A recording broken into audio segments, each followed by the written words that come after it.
Hello everyone. তুই আবার কে? বাপ? তোর বাপেরও বাপ। গত অক্টোবর থেকে 1 মাস মুম্বাইয়ে চলছে মেগাস্টার শাকিব খানের বরবাদ ছবির শুটিং।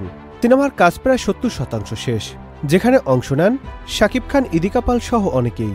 এরপর মাসখানেক আর সিনেমাটি নিয়ে কোনো কথাও নেই। তবে গুঞ্জন ছড়িয়েছে ছবির নায়িকা ইদিকা পাল শুটিং শিডিউল ফাঁসিয়েছেন, আর এজন্যই নাকি শুটিং আটকে আছে।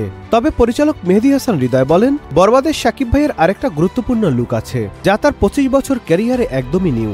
এই লুক আনতে তার শারীরিক পরিবর্তন আনতে হচ্ছে। চাইলেই প্রস্থেটিকের মাধ্যমে লুক আনতে পারতাম, কিন্তু ন্যাচারালি লুক চাই বলে প্রস্থেটিকে যেতে চাইনি। শাকিব ভাইও চাচ্ছেন তার এই লুকটি ন্যাচারালি আসুক। এটা সময় সাপেক্ষ ব্যাপার, আর এজন্যই শুটিংয়ে গ্যাপ নিচ্ছি, নইলে একেবারে আমরা শুটিং শেষ করেই দেশে ফিরতাম। তিনি আরও জানান, ডিসেম্বরের মধ্যেই বরবাদের ফার্স্ট লুক রিভিল করা হবে। এই তুফান একদিন ডিস্ট্রিক্ট লেভেলে খেলবো, কিন্তু বাশির ভাই জানতো না আমি একদিন ন্যাশনাল লেভেলে খেলবো। এছাড়া ইদিকা প্রসঙ্গে তিনি বলেন, ইদিকা পাল শিডিউল ফাঁসিয়েছেন বলে যেটা ছড়িয়েছে সেটা সম্পূর্ণ ভিত্তিহীন।